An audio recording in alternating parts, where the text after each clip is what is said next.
Let's get into it, baby.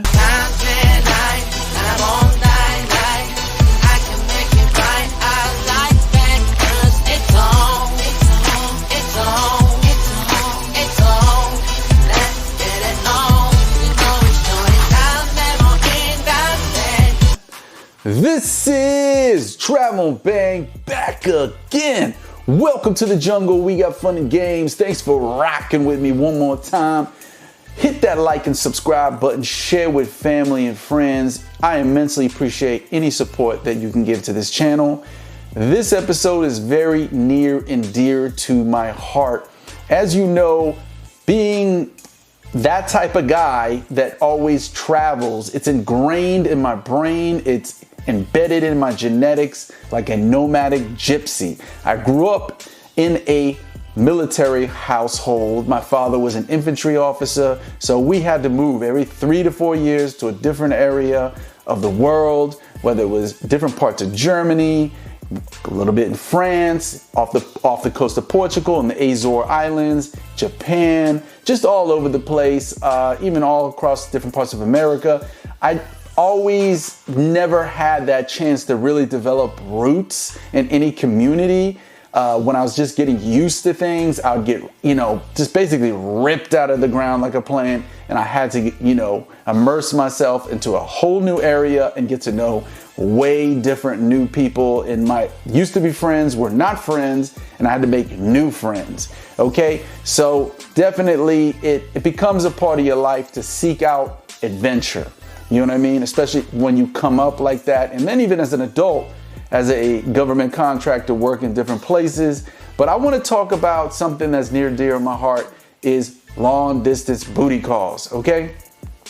Since we're in an era of the passport bros, okay, where so many men are traveling to different countries because there is this deficit.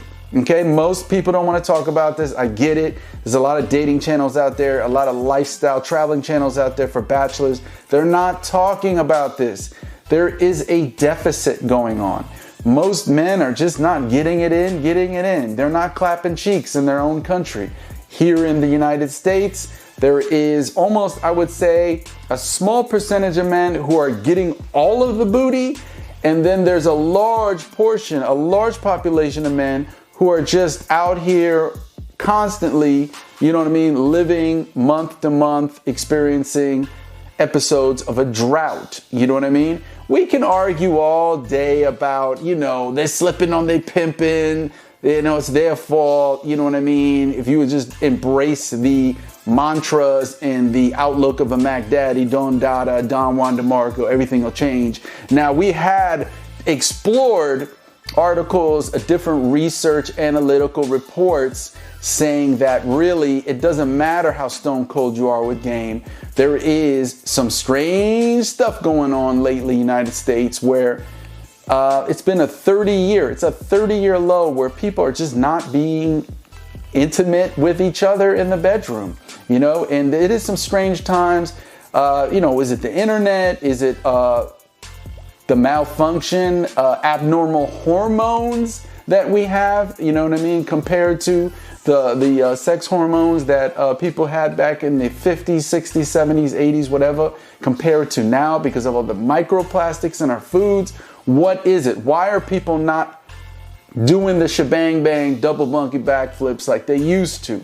But this video isn't about why it's the way it is. It's about what men are doing with the passport bro movement, going to other countries. If you can't find it where you're at in your town, your city, your state, or even your country, it's time to hit the road, Jack.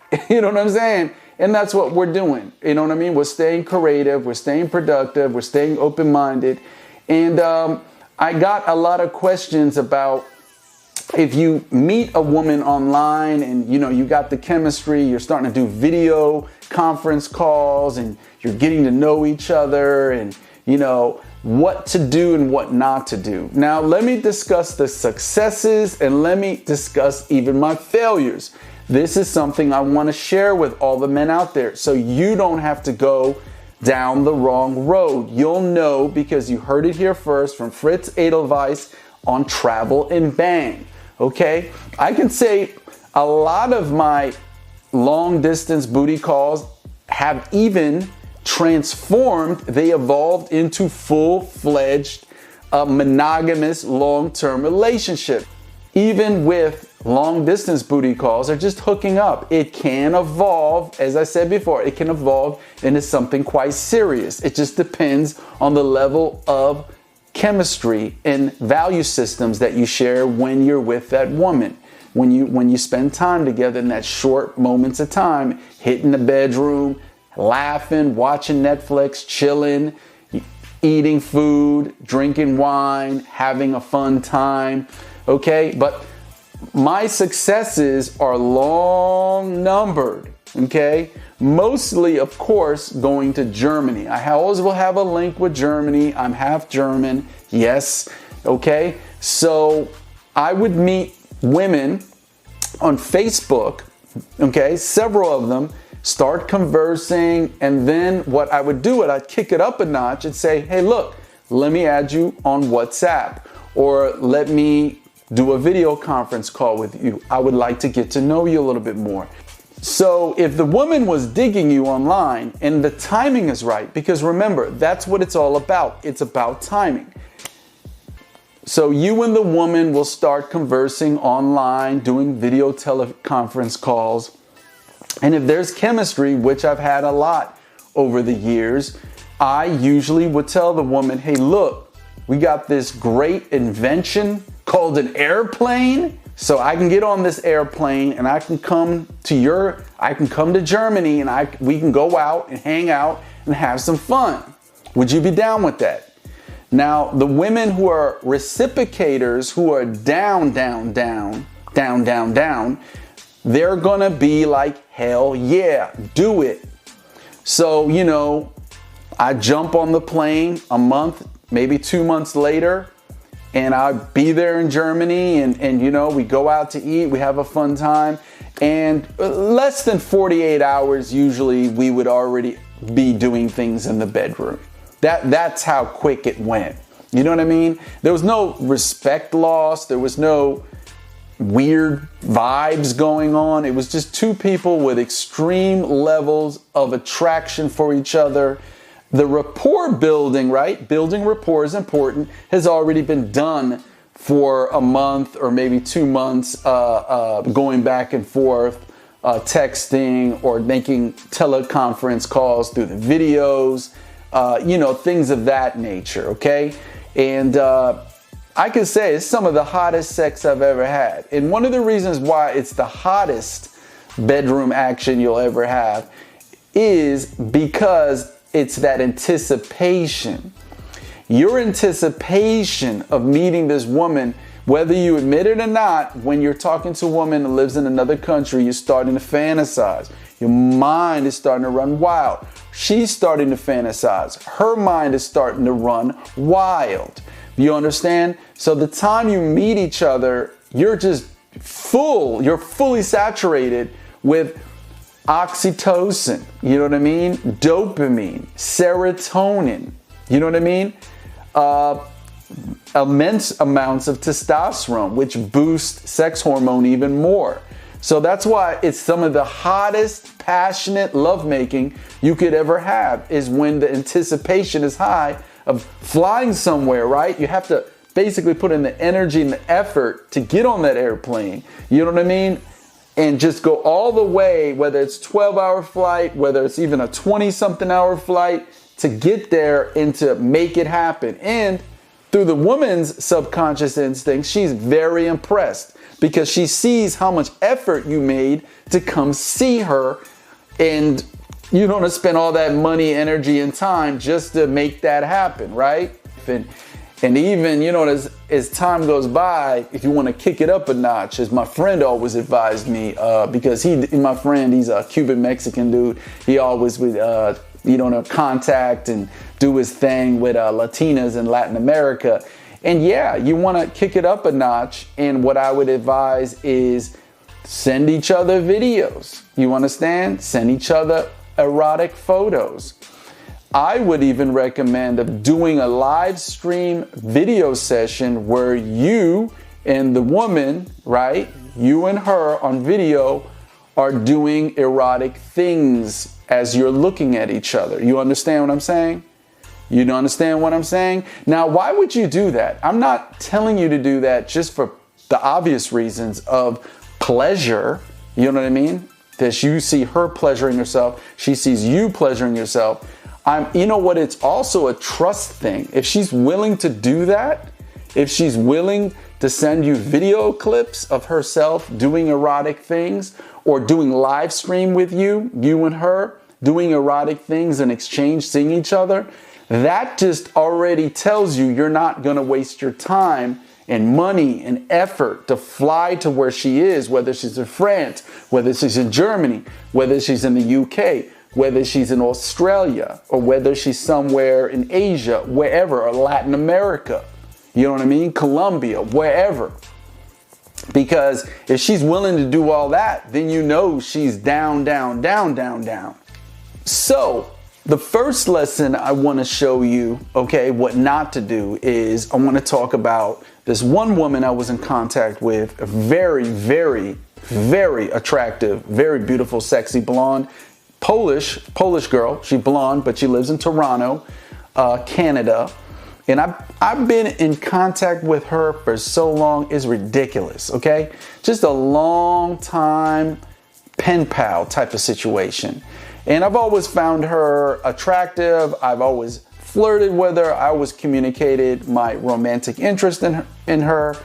And finally, fast forward in the future, like almost a decade later, still in contact, you know, I say, hey, look, we need to meet. We need to meet. We need to see what this chemistry, what it do, you know what I mean? And, you know, you only live once. Once again, you want to embrace reality for what it is. You want to have adventures. You want to share intimacy with women as a heterosexual single man. So I was getting ready to buy that ticket to go to Toronto. And then all of a sudden, you know, communicating to her, I'm about to do this. All of a sudden, I started getting radio silence. And I literally had to really get pushy and say, hey, what's going on? I'm not buying this ticket. What's going on? I'm not buying this ticket if you're not down. Then all of a sudden, this is the same woman who sent me sexy photos, spicy photos and videos and all that. And then she started tap dancing. Why she couldn't do it? And I was like, wow, it was mind blowing. And my main moral to the story is what I understood through that is you can't see, once a woman starts thinking you're her pen pal, you're just words on a text message. You know what I mean? You're a pen pal. You're just some dude she sees in a video call or hears a voice on the phone. You're not a real person. You're just kind of like a AI. You're an artificial intelligent personality, computer voice, you know, or whatever, texting back and forth to her. But when it comes to really getting down and meeting that person, I think they don't want to do it. It scares the living crap out of them because you're flying there. You're basically saying, no, I'm flying there to spend time with you. I'm flying there to see you. Okay? You see where that obligation scares the crap out of them. Okay? It scares the crap out of these girls because they just view you as a pen pal. Do you understand? Let me give you a second example. It's another woman that I was really, really close friends with. You know what I mean? Since 2016, I think, when I was in Kuwait working on Camp Arif Jam for the U.S. Army, and she's from Australia.